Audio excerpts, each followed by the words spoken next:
السلام علیکم ناظرین، میں محمد اسلم حسین سیاست کی خبروں میں آپ سب کا استقبال کرتا ہوں۔ آج 25 نومبر 2023 ہے۔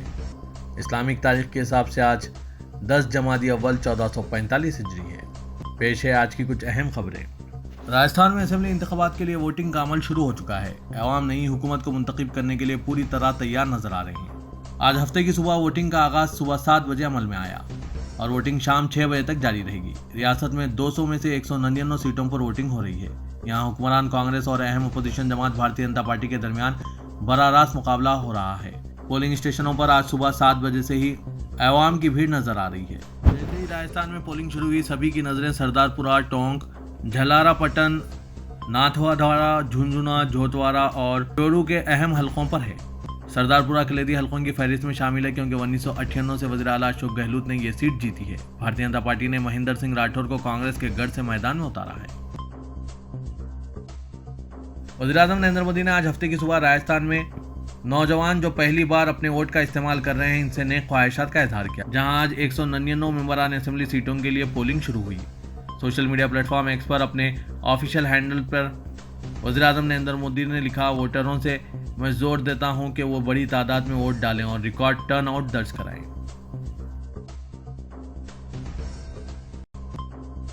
جیسے ہی آج ہفتے کی صبح راجستھان اسمبلی انتخابات کے لیے پولنگ کا آغاز عمل میں آیا، وزیر اعلیٰ اشوک گہلوت نے ووٹروں سے ایک حتمی اپیل کی اور ان پر زور دیا کہ وہ کسی بھی غلطی کو نظر انداز کریں جو ہو سکتی ہے اور ریاست کے مفادات کو ذہن میں رکھتے ہوئے اپنے ووٹ کا استعمال کریں۔ اشوک گہلوت نے کہا کہ ان کی حکومت کی اسکیموں کو تب ہی جاری رکھا جائے گا جب کانگریس دوبارہ اقتدار حاصل کرے گی، ورنہ بی جے پی اقتدار میں آنے کے بعد تمام اسکیموں کو ختم کر دے گی۔ سپریم کورٹ نے آئین و قانون کے مطابق حج کمیٹی آف انڈیا کی تشکیل نہ ہونے پر سخت برہمی کا اظہار کرتے ہوئے مرکزی حکومت کو 1 ہفتے کے اندر جواب دینے کا حکم جاری کیا۔ واضح ہے کہ سپریم کورٹ میں chief justice D Y Chandrachud کی سربراہی والی بینچ نے اس سال مارچ میں ہوئی ایک سماعت میں وزارت اقلیتی امور کو ہدایت دی تھی کہ وہ 3 ماہ کے اندر حج ایکٹ 2002 کی دفعہ 4 اور 17 کے تحت حج کمیٹی کی تشکیل کا عمل مکمل کر لیں۔ تاہم 6 ماہ گزرنے کے باوجود وزارت نے اس سلسلے میں کوئی قدم نہیں اٹھایا۔ حج کمیٹی آف انڈیا کے سابق رکن اور عرضی گزار حافظ نوشاد احمد اعظمی نے حج کمیٹی کی تشکیل نہ ہونے پر اکتوبر میں توہین عدالت کی عرضی دائر کر کے مرکزی حکومت کے خلاف سخت کارروائی کا مطالبہ کیا تھا۔ آج اس عرضی پر سماعت کرتے ہوئے chief justice D Y Chandrachud, جے پی پاردیوالا اور جسٹس منوج مشرا کی بینچ نے مرکزی حکومت کے رویے پر سخت برہمی کا اظہار کیا۔ قومی دارالحکومت دہلی میں افسروں کی تقرری پر ایک بار تصادم کی کیفیت کے درمیان سپریم کورٹ نے سخت ناراضگی کا اظہار کرتے ہوئے لیفٹیننٹ گورنر اور دہلی کے وزیر اعلیٰ اروند کیجریوال کو مل کر کام کرنے کی ہدایت دی۔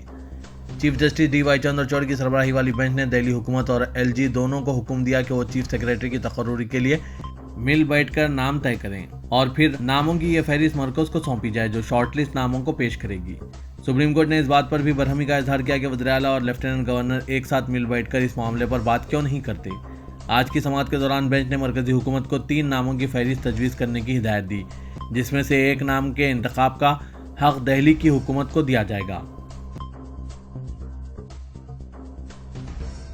بینکاک میں وشوا ہندو کانگریس کانفرنس 2023 سے خطاب کرتے ہوئے آر ایس ایس کے سربراہ موہن بھگوت نے کہا کہ لوگ مادی خوشی کے تمام ذرائع پر قبضہ کرنے کے لیے ایک دوسرے سے لڑنے اور غلبہ حاصل کرنے کی کوشش کرتے ہیں۔ ہم نے اس کا تجربہ کیا ہے۔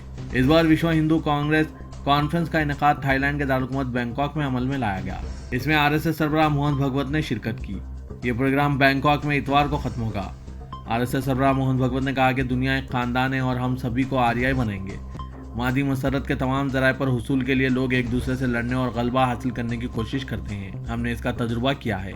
بھگوت نے مزید کہا کہ چند ماہ قبل ورلڈ مسلم کونسل کے جنرل سیکریٹری ہندوستان آئے تھے اور وہاں انہوں نے اپنی تقریروں میں کہا تھا کہ اگر ہم دنیا میں امن اور ہم آہنگی چاہتے ہیں تو ہندوستان کے ساتھ الحاق ضروری ہے، اس لیے یہ ہمارا فرض ہے۔ یہی وجہ ہے کہ ہندو سماج وجود میں آیا۔ آر ایس ایس سربراہ نے مزید کہا، آج کی دنیا لڑ کھڑا رہی ہے۔ 2000 سالوں سے انہوں نے خوشی، مسرت اور امن لانے کے لیے بہت سے تجربات کیے ہیں۔ یہی نہیں، اس نے مادیت، اشتراکیت اور سرمایہ داری کو آزمایا ہے اور سب کو مادی خوشی مل گئی، لیکن پھر بھی لوگ مطمئن نہیں ہیں۔ قطر کی عدالت سے ہندوستانی بحریہ کے 8 سابق اہلکاروں کو سزائے موت سنائے جانے کے معاملے میں اہم پیش رفت ہوئی ہے۔ رائے کے مطابق قطر کی عدالت نے سزائے موت پانے والے ہندوستانی بحریہ کے سابق افسران کی اپیل منظور کر لی اور کیس کی اگلی سماعت جلد ہوگی۔ یہ اپیل حکومت ہند نے دائر کی تھی۔ قطر کی عدالت نے اپیل کی دستاویزات قبول کر لی ہے۔ ذرائع کے مطابق عدالت اپیل کا مطالعہ کر رہی ہے۔ اس تعلق سے ہندوستانی وزارت خارجہ کے ترجمان ارندم باگچی نے اپنی آخری ہفتہ وار بریفنگ میں کہا کہ ہندوستان اس فیصلے کے خلاف پہلے ہی اپیل دائر کر چکا ہے۔ واضح ہے کہ ان افسران پر مبینہ طور پر اسرائیل کے لیے جاسوسی کا الزام ہے۔ قطر کی نیوز ویب سائٹ الجزیرہ کے مطابق ان افسران پر قطر کے آبدوز کے منصوبے سے متعلق معلومات اسرائیل کو دینے کا الزام ہے۔ تاہم قطر کی حکومت کی طرف سے حکومت ہند کو ان سابق افسران پر لگائے گئے الزامات کے بارے میں کوئی خاص معلومات شیئر نہیں کی گئی ہے۔ وزیر دفاع راجناتھ سنگھ نے پاکستان مقبوضہ کشمیر سے متعلق ایک بڑا اور سنسنی خیز دعویٰ کیا ہے۔ انہوں نے ایک میڈیا چینل سے خصوصی بات چیت کے دوران کہا کہ پاکستان مقبوضہ کشمیر پر حملے کی کوئی ضرورت نہیں ہے اور نہ ہمیں جنگ چھیڑنے کی ضرورت ہے، کیونکہ وہ خطہ خود ہی ہندوستان میں شامل ہونے کی طرف بڑھ رہا ہے۔ ساتھ ہی انہوں نے یہ بھی کہا کہ انہوں نے اس تعلق سے 1 سال پہلے ہی پیش گوئی کر دی تھی کہ مقبوضہ کشمیر بہت جلد ہندوستان میں شامل ہو جائے گا۔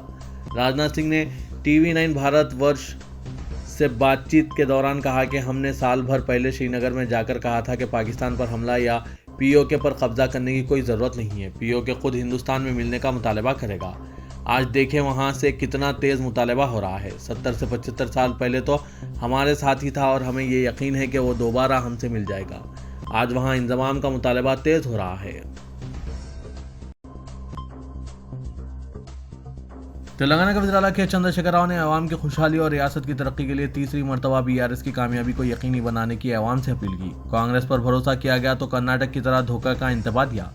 چیف منسٹر نے آج اسمبلی حلقہ جات منچریال، راماگنڈم، ملگ اور بھوپال پلی میں جلسوں سے خطاب کرتے ہوئے کہا کہ کانگریس کے امیدوار بھی عوام کے درمیان پریشان ہو گئے ہیں۔ حکومت نے جو کام کیا وہ بھی اس سے متاثر ہیں اور ہماری تائید پر زور دے رہے ہیں۔ کامیاب ہونے پر BRS میں شامل ہونے کا تیقن دے رہے ہیں۔ تاہم BRS ریاست میں کسی کی تائید کے بغیر حکومت تشکیل دے گی۔ رائے دہی سے قبل BRS کامیاب ہو چکی ہے۔ رائے دہی صرف ضابطے کی کارروائی ہے۔ کانگریس اور BJP دوسرے اور تیسرے مقام کے لیے مقابلہ کر رہی ہے۔ حکومت کی کارکردگی سے عوام مطمئن ہے۔ KCR نے کہا کہ 14 سال تک تلنگانہ کی کامیاب تحریک چلائی گئی۔ علیحدہ تلنگانہ کی تشکیل کے بعد 10 سال میں تلنگانہ کو سنہرے تلنگانہ میں تبدیل کرنے کے اقدامات کیے گئے۔ انہوں نے کہا کہ 30 نومبر کو ریاست کے مستقبل کا فیصلہ ہو جائے گا۔ 3 نومبر کے نتائج میں BRS کامیابی حاصل کرے گی۔ مرکزی وزیر داخلہ امت شاہ نے الزام عائد کیا کہ چیف منسٹر تلنگانہ کے چندر شیکھر راؤ کی قیادت میں BRS حکومت نے تلنگانہ کے لیے کچھ نہیں کیا بلکہ ریاست کو پوری طرح تباہ کر دیا۔ انہوں نے صرف اسکیمز کے ذریعے اپنے فرزند KT راما راؤ کے لیے کروڑوں روپے کی دولت جمع کی۔ امت شاہ نے آرموڑ میں BJP کے انتخابی جلسے عام سے خطاب کرتے ہوئے KCR کو مشورہ دیا کہ وہ اب بھی وقت ہے سنبھل جائیں ورنہ وہ چین سے سو نہیں پائیں گے۔ امت شاہ نے KCR سے کہا کہ ان کا وقت ختم ہو چکا ہے۔ انہوں نے جتنے بھی اسکیمز کیے ہیں اور جتنے بھی اسکیمز میں ملوث ہیں ان تمام اسکیمز کی BJP کی جانب سے تحقیقات کی جائے گی اور تحقیقاتی ایجنسیاں اپنا کام شروع کرتے ہوئے تمام ملزمین کو سلاخوں کے پیچھے بھیجیں گے۔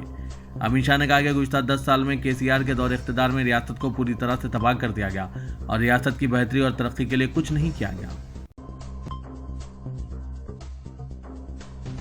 کانگریس قائد پرینکا گاندھی نے کہا ہے کہ تلنگانہ میں KCR حکومت کا وقت مکمل ہو چکا ہے اور ایکسپائری ڈیٹ گزر چکی ہے، لہٰذا ریاست میں کانگریس کا اقتدار یقینی ہے۔ پرینکا گاندھی نے کانگریس انتخابی مہم کے 2 روزہ دورے کے پہلے دن آج پالاکرتی، ورنگل، حسن آباد ضلع کریم نگر اور کتاگوڑم کھمم میں کانگریس کے انتخابی جلسوں سے خطاب میں BRS، BJP اور مجلس کو تنقید کا نشانہ بنایا۔ پرینکا گاندھی کی انتخابی ریلیوں میں ہزاروں عوام شریک تھے اور عوامی جوش و خروش کو دیکھتے ہوئے انہوں نے تیلگو زبان میں نعرہ لگایا، تبدیلی چاہیے اور کانگریس کا اقتدار واپس چاہیے۔ پرینکا نے گزشتہ 10 سالوں میں BRS حکومت پر عوام کی توقعات کی تکمیل میں ناکامی کا الزام عائد کیا اور کہا کہ عوام نے 2 مرتبہ اقتدار کا موقع دیا لیکن KCR حکومت مسائل کی یکسوئی اور وعدوں کی تکمیل میں ناکام ہو چکی ہے۔ حلقہ لوک سبھا حیدرآباد کے اسمبلی حلقہ جات میں کیا 1994 کی تاریخ دہرائی جائے گی؟ اسمبلی انتخابات کے دوران پرانے شہر کے اسمبلی حلقہ جات میں روایتی قیادت کے خلاف تبدیلی کی لہر کو دیکھتے ہوئے باشعور افراد اور مبصرین میں اس بات پر بحث چل رہی ہے کہ کیا پرانا شہر پھر ایک بار 1994 کی تاریخ کو دہرائے گا جس وقت محمد امان اللہ خان مرحوم کی قیادت میں مجلس بچاؤ تحریک نے 2 اسمبلی نشستوں پر قبضہ کر لیا تھا اور مجلس کے ارکان کی تعداد 4 سے گھٹ کر 1 رہ گئی تھی۔ 1999 کے اسمبلی چناؤ میں مجلس بچاؤ تحریک کو شکست ہوئی اور مجلس نے پرانے شہر کے حلقوں پر اپنا کنٹرول بحال کر لیا تھا، جس کے بعد مقامی جماعت کی نشستوں کی تعداد 7 تک پہنچ گئی۔ علیحدہ تلنگانہ کی تشکیل کے 10 سال بعد مقامی جماعت کی سیاست و برسر اقتدار BRS سے دوستی نے شہریوں میں ناراضگی پیدا کر دی، کیونکہ BRS سے دوستی کا عوام سے زیادہ قیادت کو فائدہ پہنچا، جبکہ پرانے شہر کے مسائل جوں کے توں برقرار ہیں۔ عوام کی نمائندگی کے لیے قابل اور دیانتدار شخصیتوں کو امیدوار بنانے کے بجائے قدیم پالیسی کا احیا کر کے مجلسی قیادت نے اہلیت کے بجائے اپنے وفاداروں کو عوام پر مسلط کرنے کی کوشش کی ہے۔ چار مینار، یاقوت پورہ، نامپلی، بہادر پورے میں جن امیدواروں کو میدان میں اتارا گیا، ان کے بارے میں عوامی رائے مختلف ہے۔ عوام کا کہنا ہے کہ دیگر علاقوں میں کارکردگی کے اعتبار سے ناکام ہوئے افراد مسلط کرنے کی کوشش کی گئی۔ عوام کے مفادات کے خلاف کام کرنے اور مختلف اسکیمز میں ملوث افراد کو پرانے شہر کے رائے دہندوں پر مسلط کر دیا گیا، جس کے نتیجے میں پھر ایک مرتبہ 1994 کے انقلاب کو عوام یاد کر رہے ہیں۔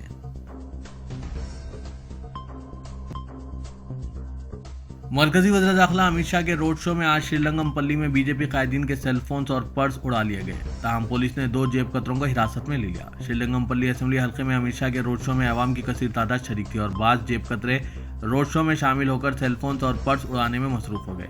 ایک بی جے پی مہیلا قائد نے فوری چوکسی اختیار کرتے ہوئے جیب کترے کی نشاندہی کی جو ان کی چین اڑانے کی کوشش کر رہا تھا۔ پولیس نے اسے حراست میں لے لیا۔ اس کے علاوہ سیل فونز اڑانے والے ایک اور سارق کو گرفتار کر لیا گیا۔ دونوں سارقوں کے قبضے سے بعض سیل فونز برآمد کیے گئے۔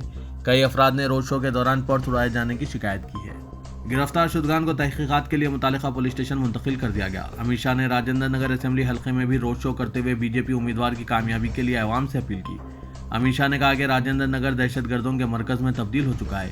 1 سال کے عرصے میں راجندر نگر میں 3 دہشت گردوں کو NIA نے گرفتار کیا۔ انہوں نے الزام لگایا کہ مجلس کی سرپرستی میں دہشت گرد سرگرمی جاری ہے۔ بی جے پی برسر اقتدار آنے پر دہشت گردوں کے خلاف کارروائی کرے گی۔ امت شاہ نے کہا کہ BRS، کانگریس اور مجلس تینوں ایک ہی ہے۔ انتخابی بے قاعدگیوں اور قواعد کی خلاف ورزی کی شکایت پر حلقہ اسمبلی یاقوت پورے میں کوئی کارروائی نہیں کی جا رہی ہے۔ حلقہ اسمبلی یاقوت پورے میں مجلسی امیدوار اپنی انتخابی مہم کے لیے خواتین کو گھر گھر روانہ کیا جا رہا ہے اور اس کے لیے انتخابی عہدیداروں سے کسی بھی طرح کی اجازت حاصل نہیں کی جا رہی ہے۔ اسی طرح انتخابی تشہیر کے لیے جتنی گاڑیوں کی اجازت ہے، اس سے کئی گنا زیادہ گاڑیوں کا انتخابی تشہیر کے لیے استعمال کیا جا رہا ہے۔ امیدوار مجلس بچاؤ تحریک امجد اللہ خان خالد نے بتایا کہ اس سلسلے میں وہ 17 نومبر کو انتخابی عہدیداروں سے شکایت کر چکے ہیں۔ علاوہ ازیں وہ محکمہ پولیس کے عہدیداروں سے اس بات کی شکایت کر چکے ہیں، لیکن ان کی شکایت کو نظر انداز کیا جا رہا ہے۔ امجد اللہ خان خالد نے الزام عائد کیا کہ BLO کی جانب سے ووٹر سلپ کی تقسیم کے سلسلے میں کی گئی شکایت پر بھی بے بنیاد رپورٹ تیار کرتے ہوئے چیف الیکٹورل آفیسر کو روانہ کی جا چکی ہے، جو کہ انتخابی عہدیداروں کے بدعنوانیوں اور بے قاعدگیوں میں ملوث ہونے کا ثبوت ہے۔ امجد اللہ خان خالد نے district electoral officer, chief electoral officer کے علاوہ الیکشن کمیشن آف انڈیا کو مکتوب روانہ کرتے ہوئے حلقہ اسمبلی یاقوت پورے میں جاری بے قاعدگیوں اور بدعنوانیوں کے سلسلے میں واقف کروایا۔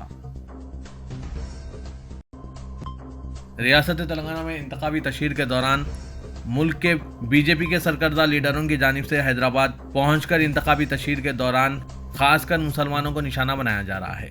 آسام کے وزیر اعلیٰ ہمانتا بسوا شرما نے بھی حیدرآباد کا دورہ کیا اور انہوں نے کہا کہ اگر وہ آنے والے تلنگانہ اسمبلی انتخابات میں بھارتیہ جنتا پارٹی منتخب ہوتی ہے تو حیدرآباد کا نام 30 منٹ کے اندر تبدیل کر دیا جائے گا اور بھاگیہ نگر رکھا جائے گا۔ بی جے پی لیڈر نے یہ بیان چار مینار میں انتخابی مہم کے دوران کیا۔ حلقہ اسمبلی نامپلی میں کانگریس امیدوار کے خلاف مجلس کی جانب سے سوشل میڈیا پر بے بنیاد مخالف مہم سے عوام میں ناراضگی پائی جا رہی ہے۔ کانگریس امیدوار محمد فیروز خان کی سوشل میڈیا ٹیم نے جوابی کارروائی کرتے ہوئے صدر مجلس اسد الدین اویسی اور مجلسی امیدوار ماجد حسین سے متعلق کئی ایسے انکشافات کیے ہیں جس پر رائے دہندے حیرت میں ہیں۔ نامپلی اسمبلی حلقے میں پد یاترا اور عام جلسوں سے زیادہ سوشل میڈیا کے ذریعے انتخابی مہم چلائی جا رہی ہے اور رائے دہندوں کو جلسوں سے زیادہ سوشل میڈیا کے ذریعے معلومات حاصل ہو رہی ہے۔ گزشتہ 15 سالوں سے نامپلی اسمبلی حلقے کی ترقی کو نظر انداز کرنے والی مقامی جماعت نے الیکشن کے موقع پر عوام کو اپنے کارناموں یا پھر ترقیاتی منصوبوں کے بارے میں واقف کرانے کے بجائے کانگریس امیدوار کو نشانہ بنانا شروع کر دیا ہے۔ انتخابی مہم میں عام طور پر رائے دہندوں سے ووٹ حاصل کرنے کے لیے کارناموں کی فہرست یا پھر منتخب ہونے پر عمل کیے جانے والے منشور سے واقف کرایا جاتا ہے۔ کیونکہ مقامی جماعت کے پاس کوئی کارنامہ نہیں ہے، لہٰذا شکست کے خوف سے فیروز خان کی انتہائی قدیم ویڈیوز کو نئے کی طرح پیش کرتے ہوئے وائرل کیا جا رہا ہے۔ حلقہ اسمبلی چندران گٹے سے مجلسی امیدوار اکبر الدین اویسی نے کہا ہے کہ حیدرآباد کے مسلم اقلیت کے اتحاد پر پورے ہندوستان کو رشک ہے۔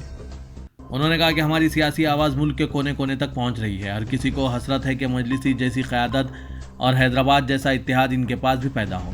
ہم نے صرف جذباتی سیاست نہیں کی بلکہ عملی سیاست پر یقین رکھا، زندگی کے ہر شعبے میں عوام کی خدمت کی۔ اکبرالدین اویسی نے کہا کہ ہم نے پورے ملک کو یہ پیغام دیا ہے کہ اگر عزم و حوصلہ ہے تو ہم خود اپنے مسائل حل کروا سکتے ہیں۔ اکبرالدین اویسی نے حلقہ اسمبلی یاقوت پورے کے علاقے بڑا بازار میں ایک انتخابی جلسے سے خطاب کر رہے تھے۔ انہوں نے بتایا کہ آج جھوٹے اور گمراہ کن پروپیگنڈوں کے ذریعے مجلس کی تاریخ کو مسخ کرنے کی کوشش کی جا رہی ہے۔ انہوں نے کہا کہ ہمیں دارالسلام کسی نے نہیں دیا، ایک طویل قانونی لڑائی کے بعد دارالسلام کو حاصل کیا گیا۔